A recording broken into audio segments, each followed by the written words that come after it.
New York and on the new Hot 97 app. Ebro in the morning on Hot 97.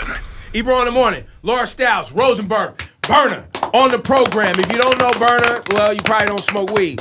If you do know Berner, then you probably don't know he's got albums. A lot of music. Amazing albums. Thank you, brother. Great music on those albums. How many albums now? Shit, Rico's number 31. That's it? Yeah. Damn, man. Get to work. Yeah. And so what happened first? Because I don't know. You talk about it in your music. Mm-hmm. I don't know how specific you've got. I know you personally, so I know the real story, but I don't know what you want to share with regard to the early days. Yeah, I'm an open book. You know, I started out just, I'm a fan of music first and foremost.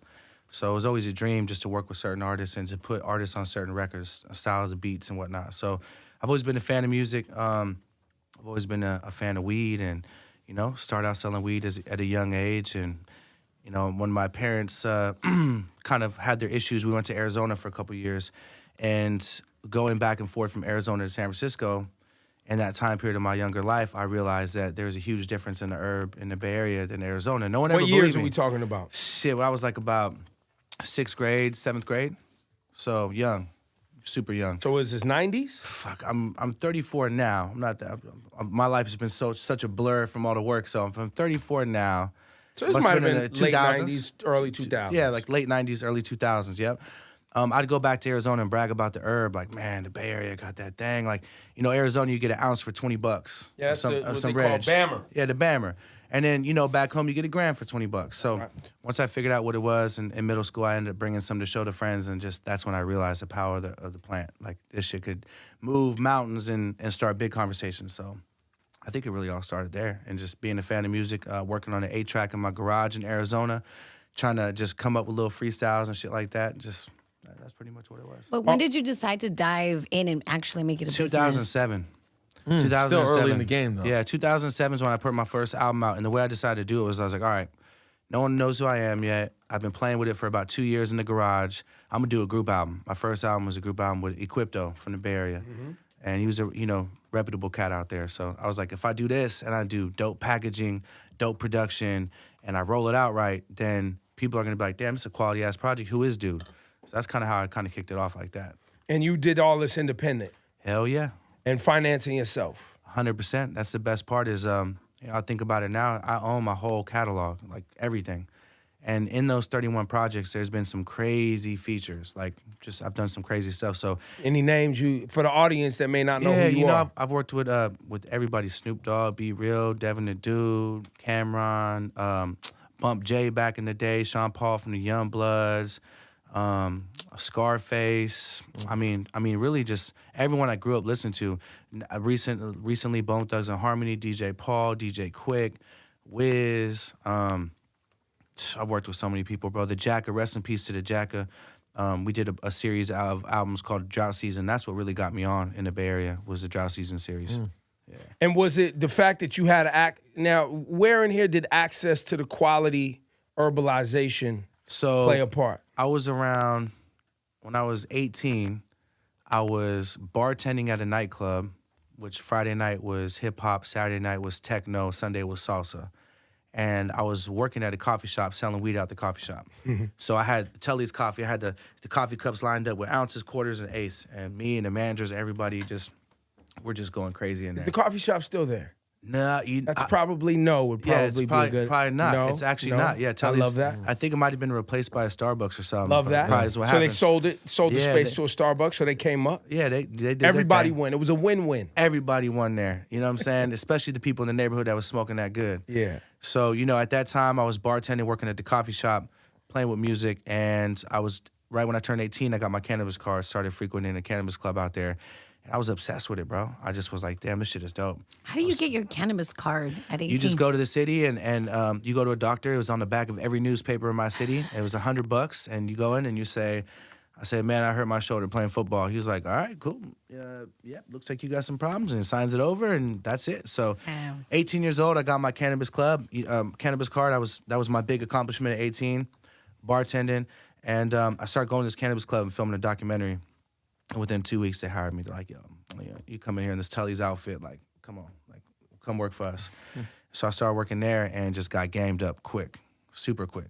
And when you say gamed up, is that the growing, So, you know, like- because the reason I'm trying to walk through this process is Yeah. because, yes, you have an album out, Yeah, right? yeah. It's your 31st album. You have how many followers you have on Instagram? I just hit 1 million last week. You have 1 million followers on Instagram. You're a self-made person in this independent in this music thing, but as well as in the cannabis thing. Yeah, and so- you are a owner, right, of a brand that is a world-renowned brand and a strand of marijuana. And I'm trying to get the audience, because they Yeah. might be tuning into this, watching this YouTube, like, okay, I heard of this guy, but they don't even understand we're the gonna depths. we're gonna give them the full story, and this is what I like to call Game 101, because a lot of people don't actually. I've been waiting to tell this story. I've never really told it. Okay. You know, I told like 2 minutes of it yesterday, so I'm gonna dive in for y'all. So, start working at the Cannabis Club.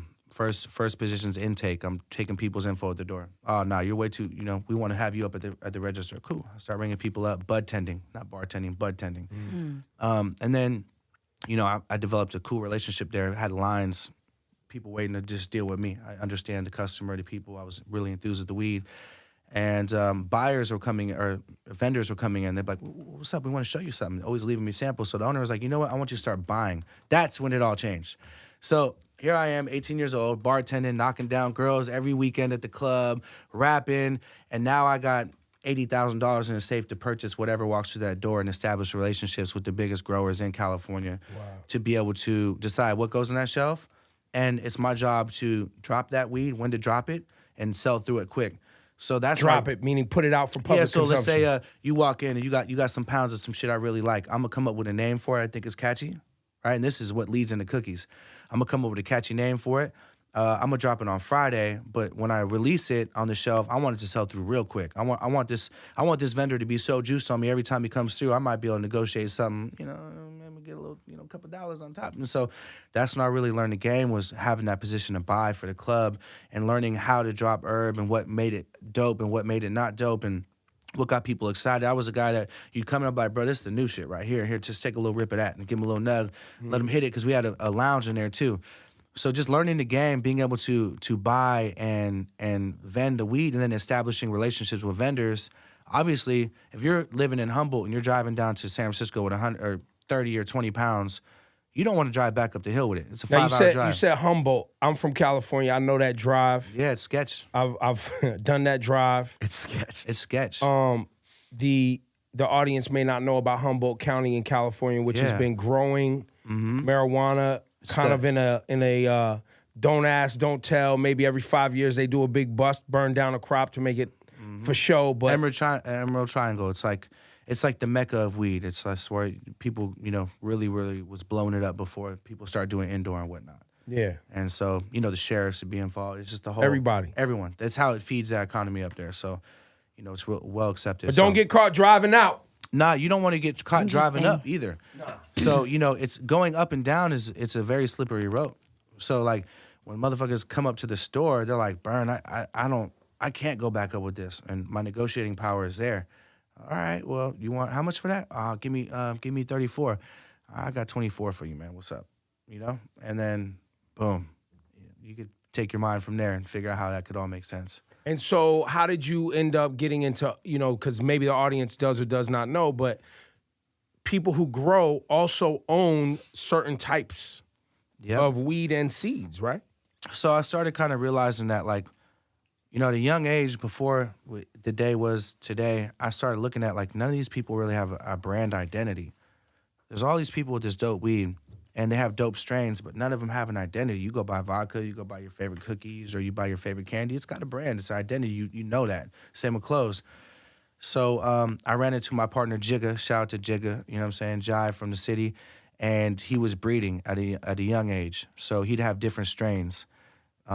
First, it was the cherry kush, the cherry pie, and then came the Girl Scout cookies. And when that came, I remember when that dropped. It was just game over. Like, we named it, and after, like, you know, at that time, now we catch up to Girl Scout cookies releasing. I got several albums out. I'm a little too big to work at the club anymore because people just assumed I owned it. They're like, this motherfucker must own this shit. And so I was like, told everyone, look, I love y'all. I'm gonna go ahead and step back. You know, I'm gonna go ahead and focus on the rap. Girl Scout cookies came out, started putting it in the right hands, and out of here. You know, Wiz, Currency, anyone that was just pulling through the city, Snoop. Be Real from Cypress Hill, my brother.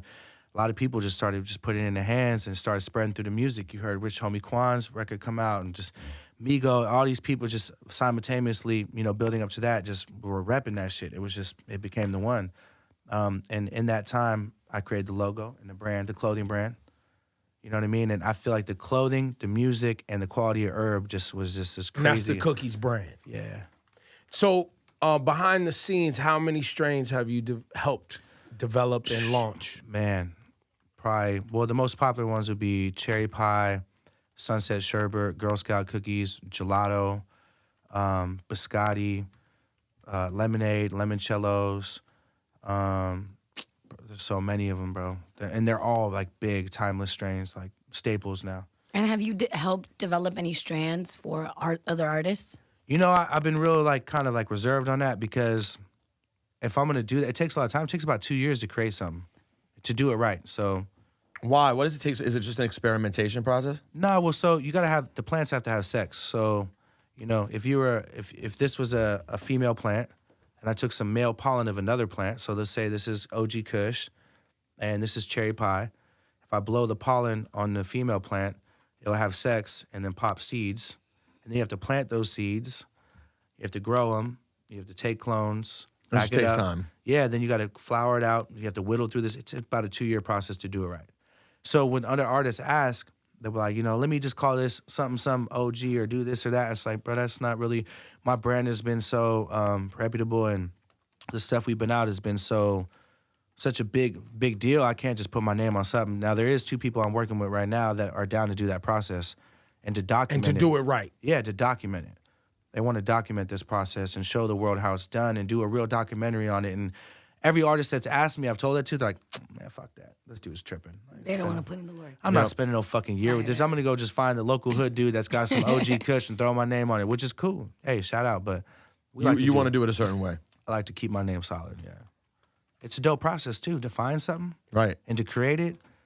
And seeing the results, and to pay off. Yeah, and go license it out around the world. I mean, wait, was Wiz his Khalifa Kush part of? So he was blessed at an early time in my life, because that's my brother, and he was just giving me a lot of looks with the music, and just a good friend and a homie, and he fell in love with this cut of OG we had. And that's actually, which people have never really talked about this, that's the OG that is in Girl Scout cookies, that is in all the crosses that we have. He just loved OG, and when he seen our OG, he was like, man, this is that one. So your OG Kush, which developed Girl Scout cookies, is Khalifa Kush. Yeah. No one knows that. But he only loved OG. He was in LA a lot, and everyone knows LA is the home of OG. We had a good cut in the Bay running around. That was it used to be $400 an ounce when I was a kid. Just hard to get. You couldn't get it. And he loved it. And so, we used to bring the bags down and just write the KK on the bag and, Khalifa Kush. And he was just like, yo, I want this to be mine. I don't want no one else to have it. And I'm like, you're my brother. If this is what you want, then let me show you how we do this then. Let's go ahead and let's get it cracking. Let's put this up in Las Vegas. Let's get this brand out there. Shout out to my brother Al Fresco. We came up with the logo and the packaging and just kind of. Now, how many cookie stores do you have? So that's a good question. Right now, we only have 1.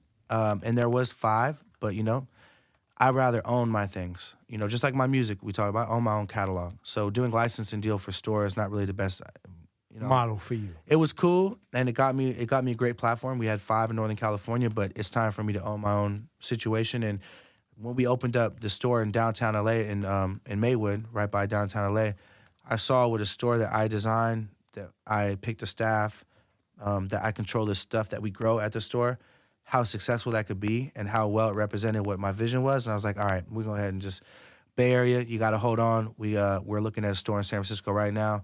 We're looking at one in Oakland right by the Fox Theater. And we're about to turn it up. So the album that's out right now, right? It's out.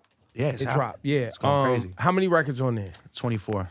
You always put a lot of records on albums. I feel like I got a story. Like each album's it's like a diary damn near of what's going on in my life. Yeah. I like to look back at it, and you can listen to my albums and tell, was this bartender Bern that was on powder wilding out and living a crazy life, or this is just had, my mom just passed away Bern, going through this, or, just had my daughter mature business. So I always want to tell some kind of story, you know what I'm saying? And I felt like that was definitely that was definitely something I needed to get done on this album. 24 songs kind of summed up where I'm at right now, and kind of cover each basis of like styles of records. There's like the classic sample shit, the Barry shit that I'm known for. There's bigger records, and there's some international joints on there too. But the album's it's actually reacting better than any album I've ever dropped. Do you feel like a sense of freedom in that you have another business that's your primary business, so you're able to just create? Yeah, you know what? The dopest thing to me is that I have no pressure with the music. I'm not chasing charts. I'm not worried about no billboards. And I'm only working with people that I grew up looking up to, for the most part. I work with some relevant people, you know, people that are up and coming, but for the majority of it, you know, like on this project, working with DJ Quick. Shout out to Steve LaBelle. Steve LaBelle put me with a lot of people and helped me A&R this project. I worked with DJ Quick, DJ Paul, Cocaine, Bone Thugs and Harmony. So just working with people that I look up to, I mean, that's the passion of it. As a kid, I always wanted to rap with all these dudes, and I always wanted production from them. So it's no pressure, and it's all fun, and that's why I think it's marinating with people. And the stuff that we address through the music is something that a lot of people can relate to. A lot of people glorify drug dealing.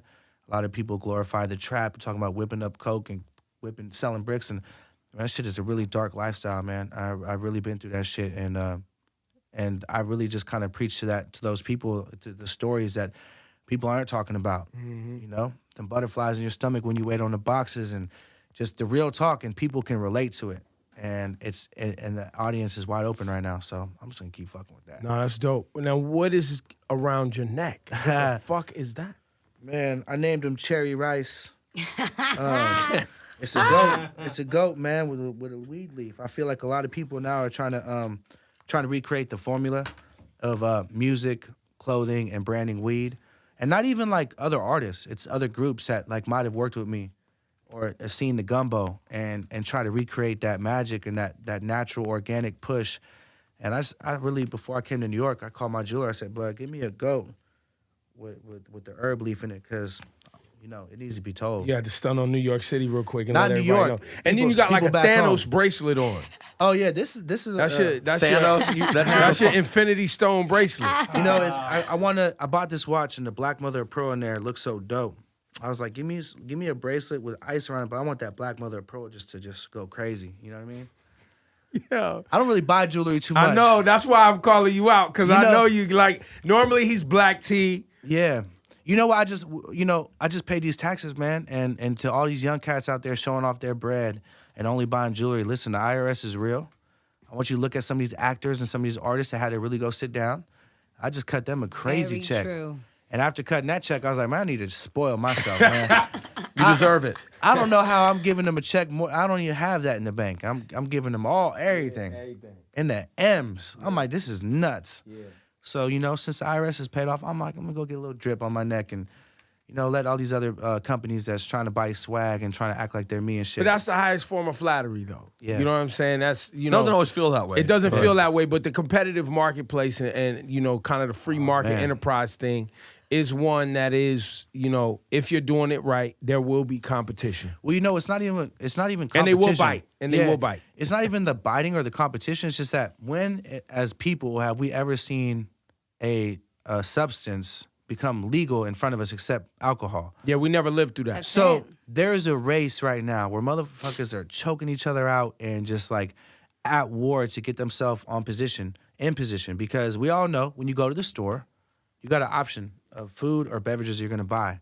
And that shelf space is strategically there in front of you. There's a lot of politics. And it's limited. And there's a lot of politics to get on that shelf. And so while big business rolls in, everyone's on this rat race to be that brand. And people like myself that's really built a real brand, that's internationally known and recognized and respected, they don't want me to be up there. Like, man, we're gonna recreate this kid's shit and put it up there all day. They don't want the. It's crazy. I think it's more cutthroat than the dope game. I've been through a lot of shit, and these business dudes, these investment bankers, and these real estate guys, they got a lot of bread to play with, and they're very strategic. You feel like they're coming for you? I don't feel like they're coming for me. I feel like they're trying to recreate what we're doing and have a lot more leverage. So let me give you an example. Cookies, the marijuana brand. Yeah. We earn a lot of bread as a company, and we pay our taxes, but you can't bank cannabis money in California. So let me give you an example. Let's say, just randomly, we made $60 million this year. Okay, a lot of that's I can't. I stop. I can't imagine what you just said. So, keep going. All Go right. at $60. Let's say, I okay, can- We can yeah. wrap our We- brain oh, around yeah, it. we made But- $60. But Okay. 60 million's so $60, right? And you have to pay taxes on that, but you They can't would. put it in the bank. But there's only one loophole. There's a credit union that will take your money. But they want 5% of anything over 500 grand. So you bring them. Let's just say $1 million's easier number. You bring $1 million, you gotta give them 5% of that just to take your money, to write the IRS a check. Now, investment bankers and all these guys, they're rich. They're just stroking checks all day long. They don't got to deal with that. They're not worried about figuring out a bank and how do we get it there, and you have to hire an armed truck service to pick it up from your business to drive it there, and you have to pay them a certain amount of percentage. Man, they're not dealing with none of that. They just do this, stroke that check, boom. So are they coming from me? Yeah, probably, but they have so much more advantages that will naturally.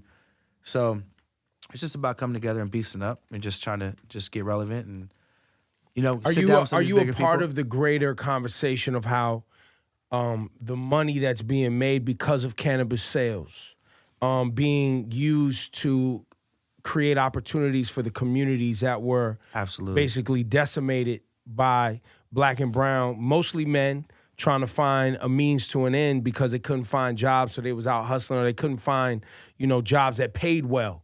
So they out hustling or whatever, and a lot of them guys ended up in jail. Are you involved in expunging those records and getting those people out of jail and So figuring something out? a little more interesting than that, actually. So there's a thing in the Bay Area and in LA called the Equity Program. And certain licenses, they made a rule that, like, if you're going to apply for a cannabis club or distribution or cultivation, you have to use someone that's been in trouble for herb in that area. Now, big business will find people and just write them a check and say, hey, we're going to use your name. And that's what's going on. To me, that shit is corny. It's mad corny. I'm like, bro, I would never use somebody, especially that's shared the same struggles as me. Wait, say that again. So the big business comes in and says, yo, whoever, we need your name because you already got in trouble for weed, so we need to act like we're using somebody that got in trouble. They'll be like, yo, bro, you got in trouble? You got the equity program rights? Okay, cool. I'm going to apply for this license. I'm going to write you $1,000 a month if we could use your name. Meanwhile, they're gonna make $2 million a month. And that sounds cool to somebody that might not have nothing, right? Well, But and That's it's like a likely- bad recording contract. it's terrible. much. It's like a shady recording contract. But here's what I'm going to do. We have a partner that is the first black-owned, like the real first reputable black-owned cannabis brand. It's going hard. It's my brother Felix, shout out to Gas House. He's from Atlanta, and he moved to California out of his passion. And he has a spot in Oakland. I said, listen, besides what I'm doing with cookies, my plan is to be like the Facebook. I'm from the Bay Area. I watch Facebook. I want to grab all the talent and wrap them underneath me and come together with everyone that's really from this lifestyle and shop that to all these big people instead of going public in the Canadian market and all that. So going back to the equity program, he has a building in Oakland. I said, what if we were to buy shipping containers? You know when you see the big old boats coming in? What if we were to buy shipping containers, put lights in them, find people with the equity rights in the area, right? And what if we were to teach them how to grow, and if we were to help them pheno hunt and find a strain, hunt? pheno hunt. So like start breeding to find a strain for their brands, teach them how to build a brand, put them through our distribution, and document the whole thing. And really put people in position to be in the game that's been in trouble for the weed, because I've always feared my freedom. What if we did that together? And he was like, bro, I'm all the way with it. And so what we're doing, instead of trying to get people expunged or whatnot, is we're going to take people that actually have the rights to be in the game, that just don't have the knowledge or the footprint. don't know or how to run a business, don't know how to feed. never even thought about all the things that go into it, from trademarking your logo to finding a proprietary strain that would appeal to someone on the shelf and stand out. We're going to build brands out of this warehouse in Oakland, and I want to roll it up under Cookies.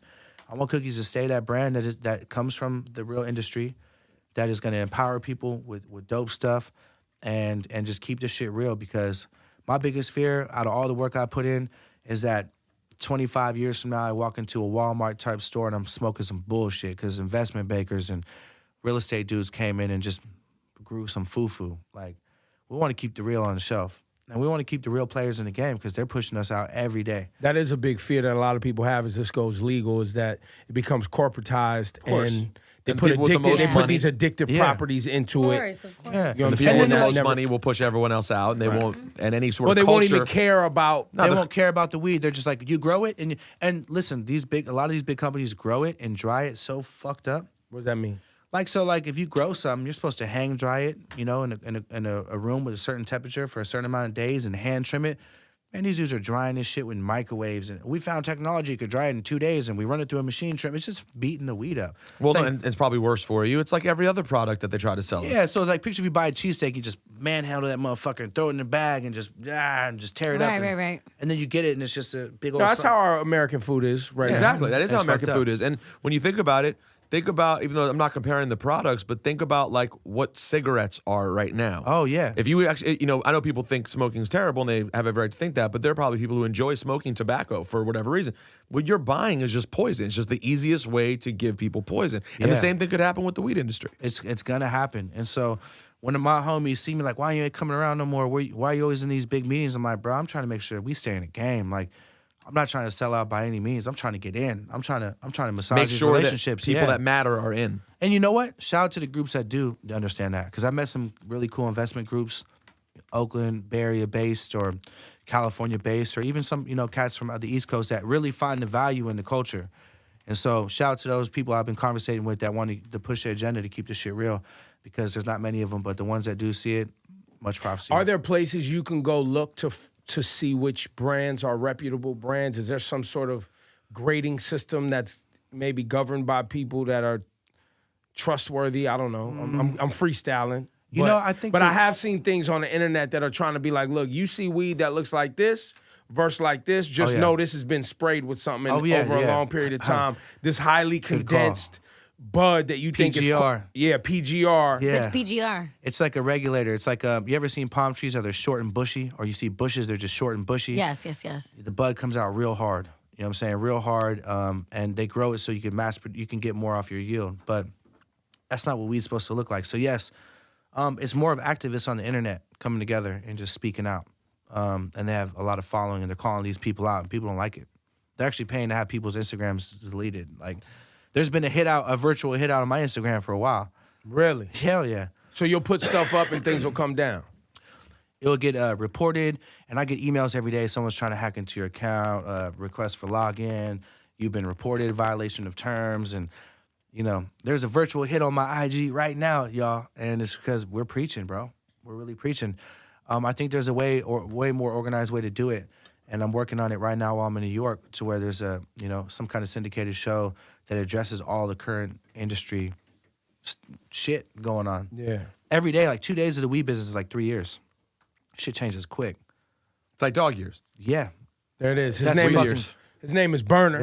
Yeah. If you don't know about him, learn. The new album title? It's Rico. Rico. Yeah. It is. Berner.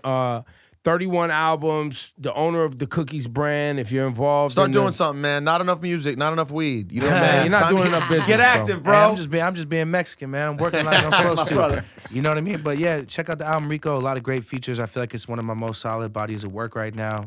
Shout out to the producers on there. My brother Cosmo, DJ Paul, my brother Tracks from the Rich, Scott Storch, DJ Quicks. Some legendary shit on there. It is. Berner, give it up for him one time. My Thank you boys. for the story today, brother. Hey, thank you for hearing out the story and actually diving into it, because a lot of people don't know what's really going on. So Yeah, no, we got more work to do here. off top, come on.